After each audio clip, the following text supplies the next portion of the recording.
So we're looking at the underside of a Lexus RX330. Let me move this heat shield out of the way a bit. So, I wasn't going to make a video until I was somewhat confident that I can actually get this whole thing done. So far, the hardest part, sorry, I should start at the beginning. First thing you'll want to do is there's a little Y connector on the exhaust here that connects between the rear catalytic converter, the pipe that's coming from the front, and ultimately the exhaust. You need to remove that to get it out of the way to have access to things like exhaust bolts and this terrible oxygen sensor. I don't know if you can see the clip up there. This might be too bright. So that's the clip for the upstream. Well, it's on the catalytic converter itself, but I guess technically it's an upstream oxygen sensor connector. And just getting to that sucker, I mean, the trick I had to do was do some serious crunches here. Reach one hand around here to clip, to press down on the clip, which is on top, and then the other hand to pull on the connector piece that releases when you've pushed that thing hard enough. And you've got to press it hard. This thing is stuck in there. I kind of wobbled it forward and backwards a bit first just to make sure I can kind of get it loose, and then took a while finally pressing on that button and finally getting it loose. And that's a relief, because I was not wanting to try to remove the oxygen sensor itself from the catalytic converter, because for starters I just don't have, there's no room to get any torque on anything in here. Okay, so on to torque. There's actually, just as there is in the front, there's 6 bolts. You can see the top 3 here, the 3 that I've got left. Hopefully they'll be the easiest to access because I can see them right there. Should be able to just get them with an extension. And then there's going to be one more bolt over here on the side that kind of braces the catalytic converter, and I've already taken off the part that connects to this Y thing, so I can get that out of the way. The bottom 3 exhaust bolts are definitely the hardest to get to. The far left one I got to from coming in over here, and these 2 I got from kind of coming in underneath with an extension and an elbow.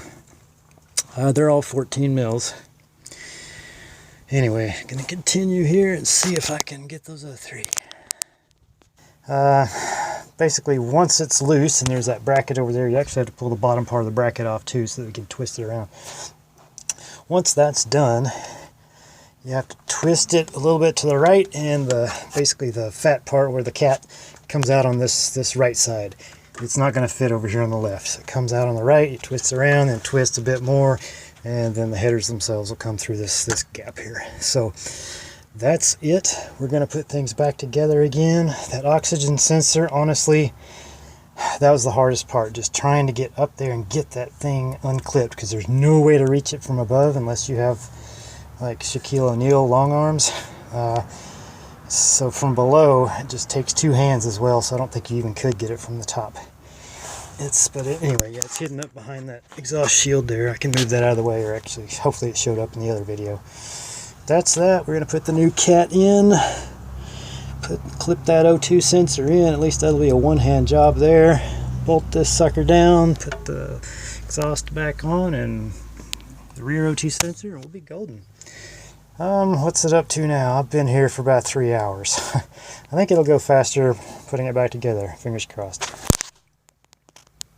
A couple post-mortem notes here. On the original cat, there's actually this little flange that's welded on, and it's got the bolt that connects that little black vertical bracket that then bolts to the, I guess, part of the engine or frame. I can't remember now.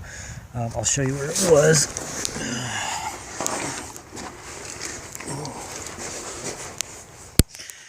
That's the bolt for it right over there. So there was this black bracket. So there's nothing on this newer replacement cat to bolt to. Like, you'd have to weld on that little bracket if you want it. I'm gonna hope that it doesn't need it. I mean, you know, 6 pretty solid bolts, and the exhaust header seems pretty good to hold it on. So there's that. The other thing is on this this little Y. So on the front they give you a little I guess sort of a spacer looking thing, but I guess it's probably just sort of a seal for the pipes. And it went on at the place where this this Y pipe connects to catalytic converter on the front. Now, that did not seem to be right here. Instead, it actually seemed like it went here at this other piece of the Y here. So I'm gonna have to listen out for, I guess, any exhaust leaks here in case I got that mixed up, because it didn't really seem like that was the right place to go. Maybe it was. Of course, it also seemed kind of weird that it was so big on the front. Look at that, my valve cover's leaking a bit there. Oh well, not too bad. So yeah, that's that. So we're missing basically I think the spacer, which I pulled out of the old one here to replace that one they gave us. I think the spacer, little exhaust, whatever, sealer went there rather than up here with the cat. And that bracket is missing. So those are the two strange things I'm not sure about. Otherwise, yeah, this sucker goes back on. Everything's tightened up in there. There's a little plastic piece I've got to put back on that goes over this, and that's it. We'll be done.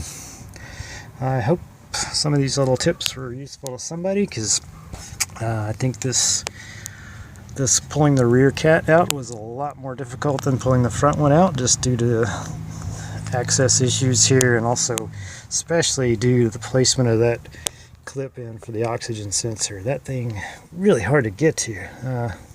But maybe just somebody with longer arms would be better. But I guess it's just such a tight space too. Anyway, good luck on your repairs. Okay, one quick update. So cranked it up, and obvious sounds of exhaust leak. So it turns out the little round sealing thing that goes between the cat converter and the out pipe actually does go there. Needed to move it from here to there and use the old one that was here, because that clamps down tight. So either, I'm not sure which one of these wasn't sealing correctly due to that mix up, but one of them was. But putting that back, or putting that where it should have been, which is where the exit of the cat is, and then this one just had its own little ring, just reusing that ring. Now we have no exhaust leak. It sounds all good. Everything's good to go. I'm going to put this little plastic sheet back on, and now we are truly done.